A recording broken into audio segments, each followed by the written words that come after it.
Hey, what's happening? Welcome to the Pleasure Points podcast. I'm your host, James Rohr. Thank you, as always, for being here. Happy Memorial Day. I hope you are healthy and safe and enjoying this holiday. And cheers to all of those who might be lingering around in spirit form, hovering around us after having given their lives for us and our freedoms and country and all of those things. I wonder what they would say if they could see all of this and communicate clearly like we're communicating to the mic. Anyway, we're going to dive into some fun things here. So let's begin the show.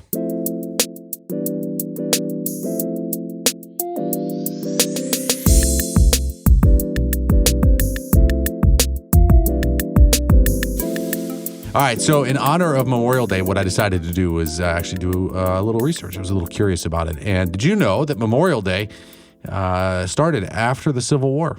That it was something that people were doing after the Civil War, during the Civil War, actually to honor those that had fallen. Then afterwards, it became like a yearly thing. And I don't think it became a proper holiday until the 70s, but it had been something that was part of the culture during the Civil War, which reminded me when I read that.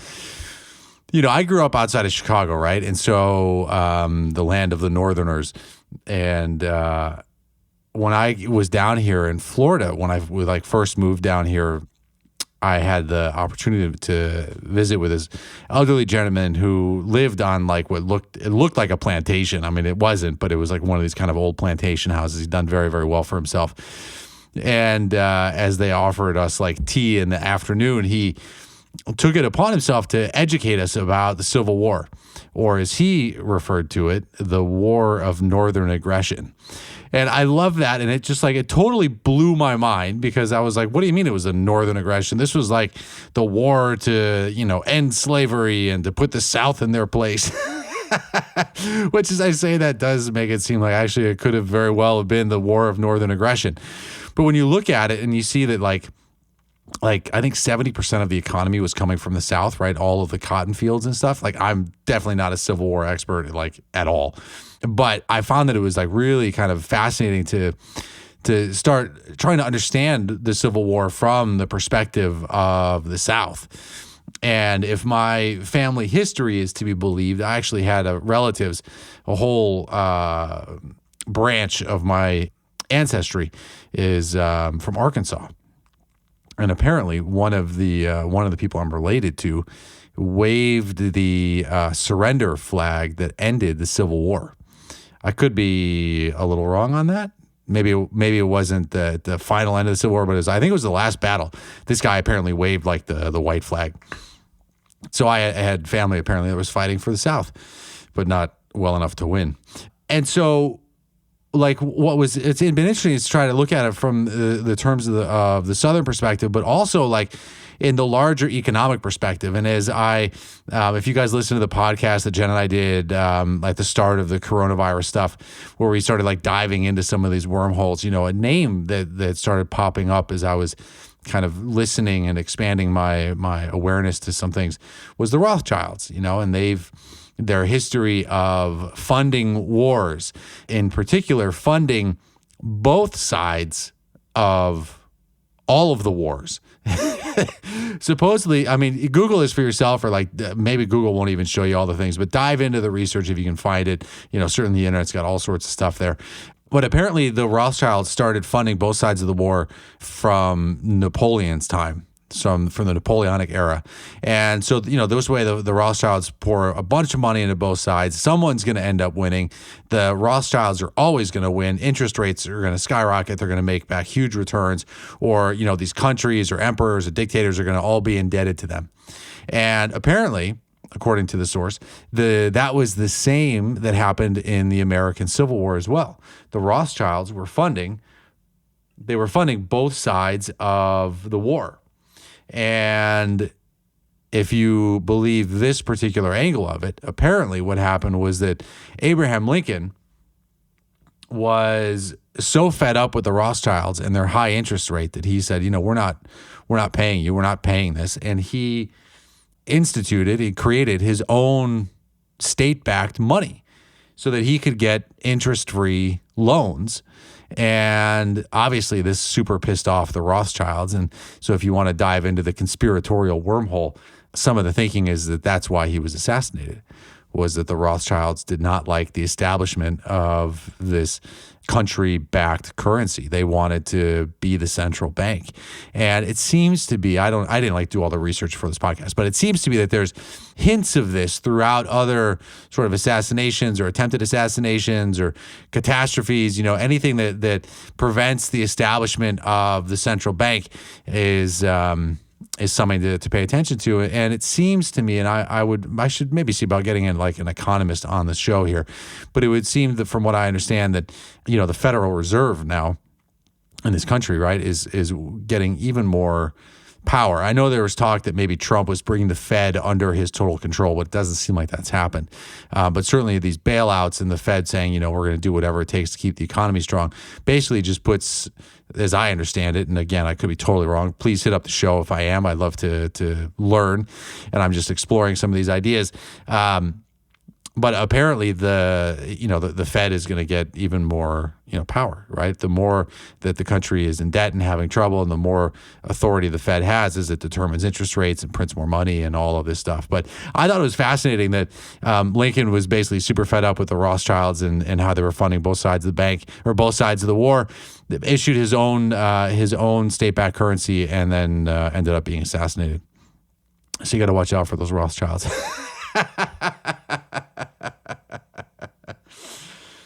Yeah. So what else is going on? So last week I went off and I got on a plane for the first time in months. I flew to Chicago to see my son, and it was really kind of a surreal experience. So I flew out on a Friday, and it was the airport was like dead. It was so empty. It was crazy. And, people were walking around in their masks and doing their thing. You see some folks not wearing their masks. And then the flight probably had, I don't know, I'd say an average of like 3.5 to 4 people per row of 6. So figure like the middle seat is empty as far back as the plane goes.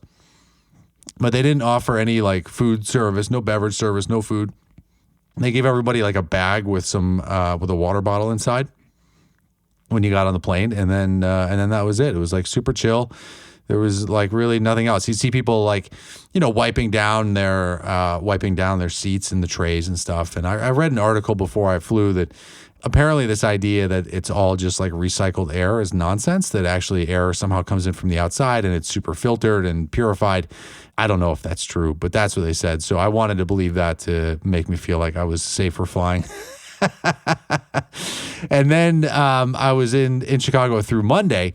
And when I flew back on Monday, like people were, the general vibe, certainly in Indiana, was like people were out and about and living their lives. There was like traffic on the road, which is crazy. And then, some of these social restrictions and stuff are starting to soften as everything's opening up. And the flight back on Monday, the flight probably had the same number of people in it, but the airports were both packed. Certainly compared to when I flew in. But like the food court at O'Hare was totally busy. And then when I landed in Miami, you would have thought that like everything was back up to normal and full speed. I mean, some of the restaurants were still closed, but there were people walking, everywhere trying to get to their flights. Like no one was like observing the 6 feet apart from each other and all that. So yeah, it was super fascinating to see what's happening in the world. So, whatever you're doing, wherever you are, I hope that you're feeling safe and that you are safe. So one of the things that happened on the flight was I had a chance to dive into this new book that I got on Chinese medicine and essential oils. So there is this guy named Jeffrey Yuen who's he's a scholar. He's a practitioner with a long Taoist lineage that can be traced back like super far. And the guy's really, really smart. And he gave this lecture on essential oils back in the 90s. And there's like no videos of it that I know of, but I was able to track down a transcript of his lecture.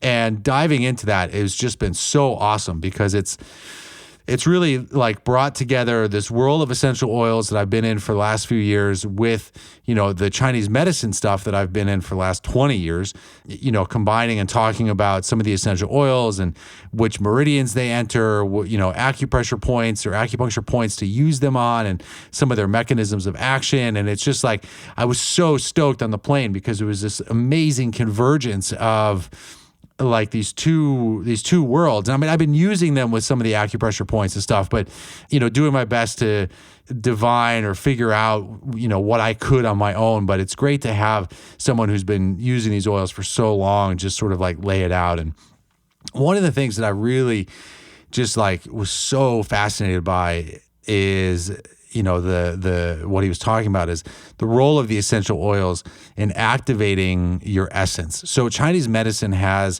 this concept of Jing or essence, and I've talked about it in early podcasts.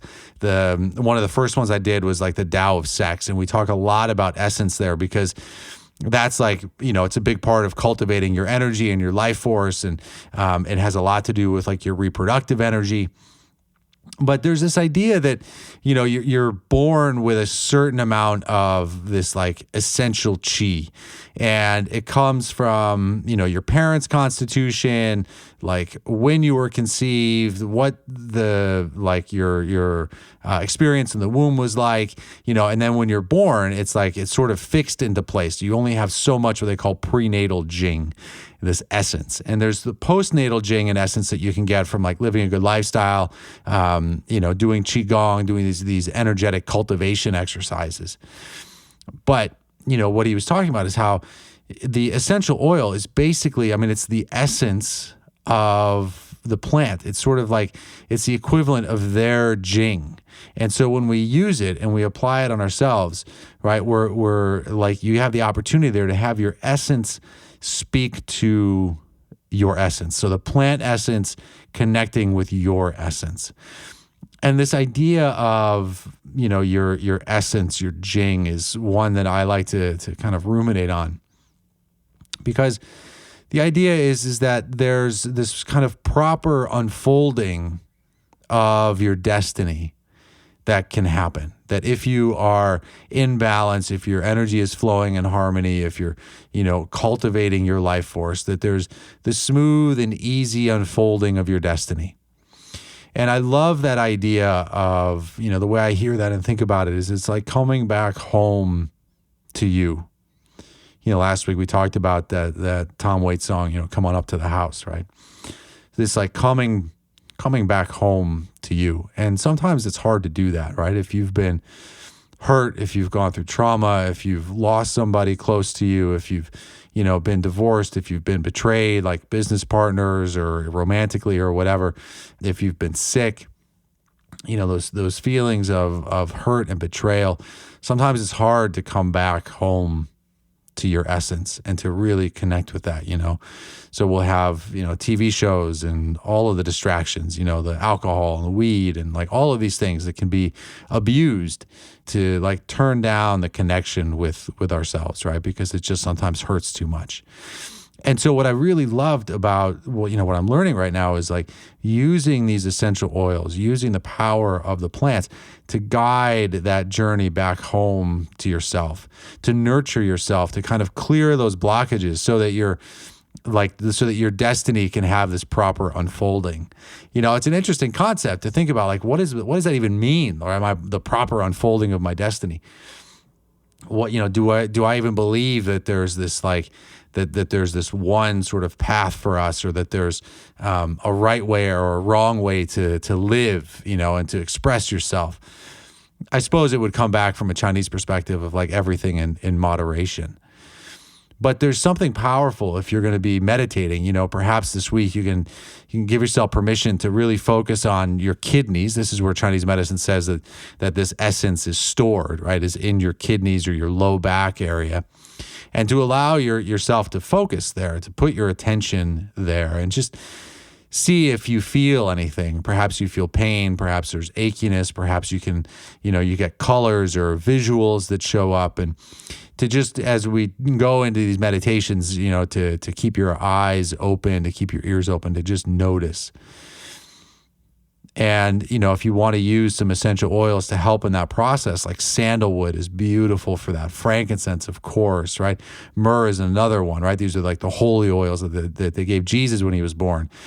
So these are phenomenal. Patchouli is another one, especially, patchouli is really powerful. So if you feel like your thoughts are clouded, or if you feel really physically congested, if you've had like a lot of weight gain, or you just kind of feel kind of like greasy inside or encumbered, kind of sticky. Chinese medicine calls this dampness, right? Patchouli is one of those amazing oils that can help to drain and clear that dampness. And then the aromatics are going to further help to open the heart. And so if you feel like, you've had a breakup or something really challenging, and you don't know how to see your way through it, and you just sort of know like you're not thinking very clearly, patchouli might be an essential oil that you want to consider incorporating into your meditation. And so, with all of these, you can just rub them right on the low back. The patchouli, I might put even, about 1.5 inches below the belly button. But it's like, there's that opportunity also to like not only contemplate your own sort of essence and destiny, but also, the essence of the plant. And one of the things that I've really enjoyed with Wyatt is, growing things in the garden. And so we planted these acorns, or they're not acorns. I talked about it on Instagram the other day. It was when he was here a while ago, we found what looked to be, they're like the acorn equivalent of a palm tree, right? So they look like tiny little like coconuts almost. Wyatt likes to call them cocorns. And so we did what any parent does these days. We went to YouTube to get some answers of things. And we found out that if you drop them in a cup of water, if they sink, then they're still viable to be planted and can grow. And if they float, then, there's no essence left in that seed. And so we found a bunch, we planted them, and they've been growing, which is like awesome. And it's been so much fun to watch it, to watch the unfolding and the growth, and to see Wyatt get so excited. And he's got a garden that he's growing back in Indiana, which is amazing.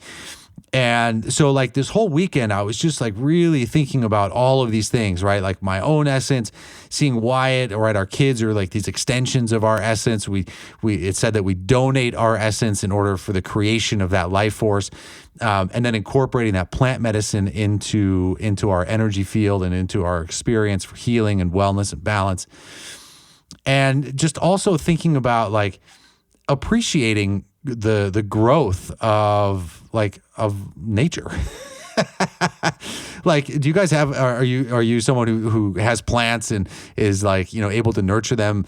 There was a story that I heard a long time ago about this conference that supposedly happened. It was about climate change, and it was just sort of like, apparently it was like 2 days of gloom and doom of just like how horrible everything is happening in the world and all this stuff. And apparently during the conference, the organizers and the speakers kept teasing that at the end of it, there was going to be an elder who was going to come out and, kind of give some guidance, a solution that everybody can implement to make the change that can really heal the planet.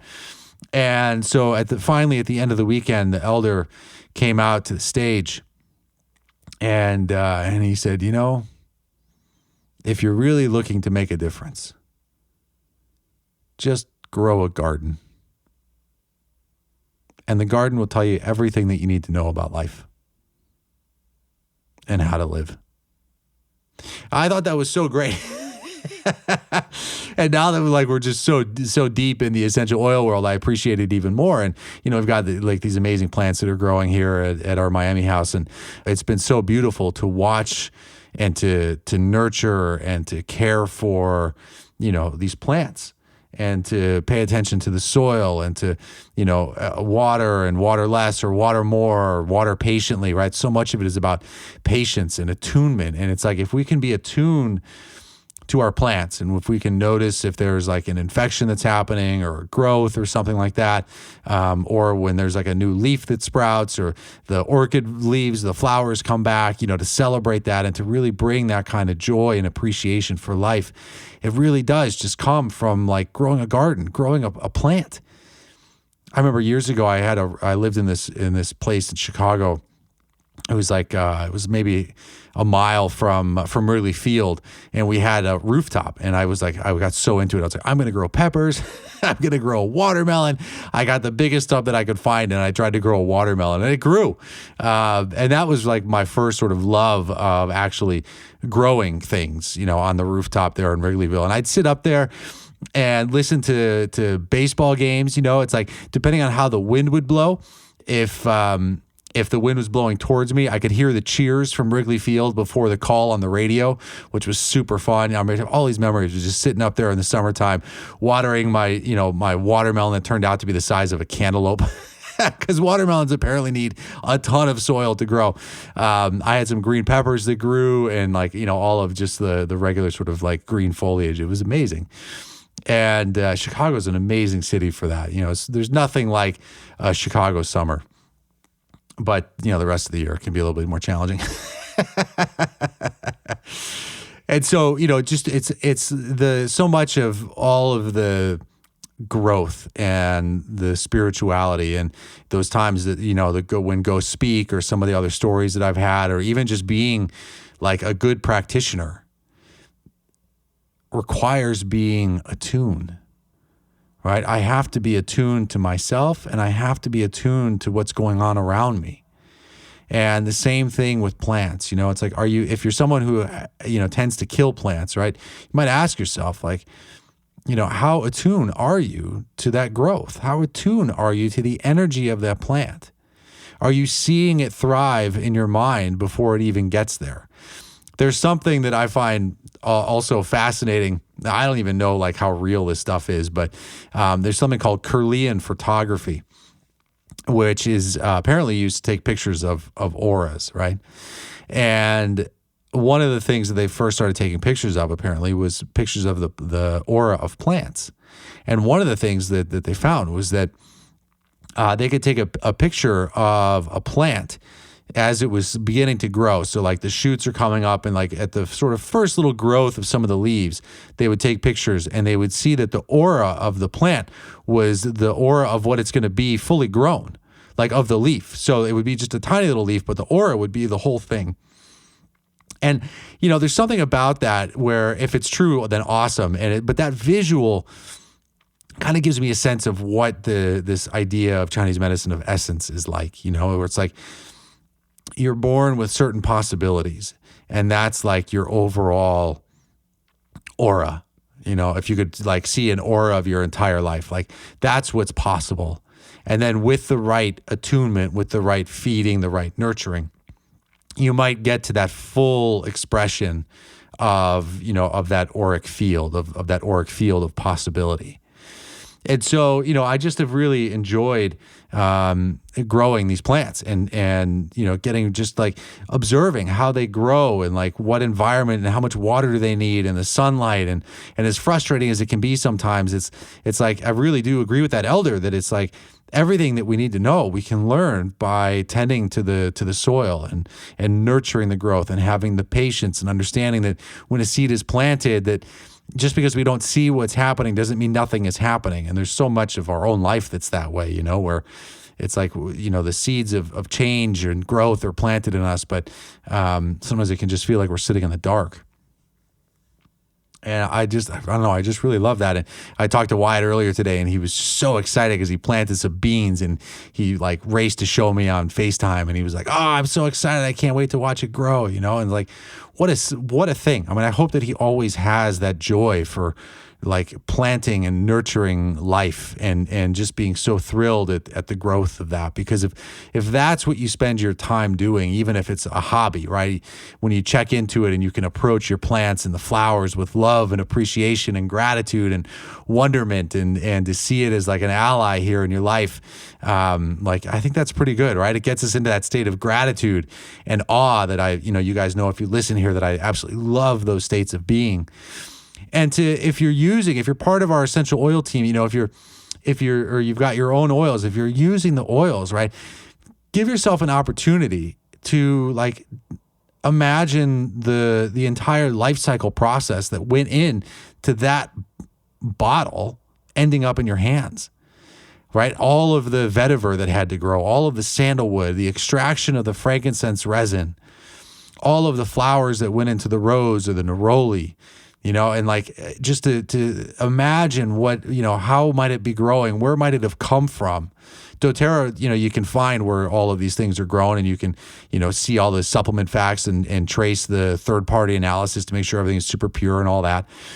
But just to allow yourself to tap into, the amazingness of the earth to actually yield this flower, that plant, that tree, that grass grew, and that the essential oil that you have is an expression of its life force. That is its essence. It's what, helps it to attract pollinators. It's what helps defend off predators and pests and all of the things. And now we get to incorporate that into our own being, our own essence and our energy field, so that we too can thrive, and to approach this kind of medicine for yourself. And I'll call it medicine, to approach this kind of medicine from this place of spectacular wonder is such a good way to live, I think. It's like when I get out of sorts, it's because I've lost that. I'm not paying attention to that. I'm feeling entitled, or I'm fighting to be right, or I'm just annoyed and grumpy and whatever. But I love anything that reminds me to come back into that state of awe. And when I'm really dialed in with the plants around the house, especially when I've been watering it and nurturing it, right? That can bring me back into that state of agape, that state of appreciation, that state of recognizing the grace that is just this life, and that it can be gone in a moment. And, the things that we grow in the garden are also reminders of that life cycle, and that we're all part of it.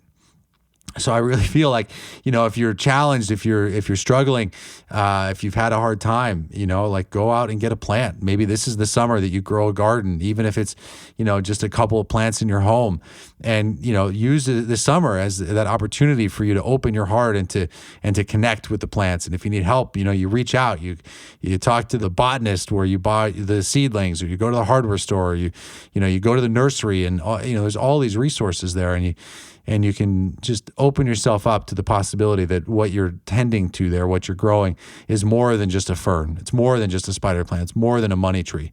This is a teacher that you've invited into your home that's going to teach you about how to live. And so as I dive deeper into these essential oils and all this stuff, this is the kind of shit that just is like totally lighting me up. So there you have it. Take the chance to get out there in the world and grow your plants and nurture yourself. And when you're using those oils, like, connect to your essence and ask yourself, what is it that you might want to do differently so that your own destiny can be fully nurtured. And if you need help activating that, if you feel like you've lost your way home, come back to the sandalwood, come back to the frankincense, come back to the patchouli, come back to myrrh. Right. But most importantly, just come back and give yourself an opportunity to be attuned to you, not as you think you should be, but just as you are. Maybe broken, maybe you're happy. Maybe you're happy for the first time ever in your life, right? And you just give yourself permission to feel happiness, even though other people might not be happy, other people might be suffering. You can give yourself permission just to experience and to be in that state of joy. And I'd love to hear about it. I love when you guys write in. So hit me up, pleasurepointspodcast@gmail.com, Instagram, super easy, @JamesE. And if you don't have the oils, but you're interested and you're like, hey, I think I need some of this stuff, you can just hit me up at either one of those places, and we will get you set up on our doTERRA team. We're lecturing. We have weekly continuing education classes. There's all of this content that we put out specifically just for members in our essential oil team. We've got a full array of specialists. We have MDs on our team, nutritionists, personal trainers, fitness trainers, myself with acupuncture. We've got a few other acupuncturists on the team now, which is amazing. So we're really excited to help you to take your own health and well-being in your own hands. So thank you guys as always for being here. I love you, and I'll talk to you next time.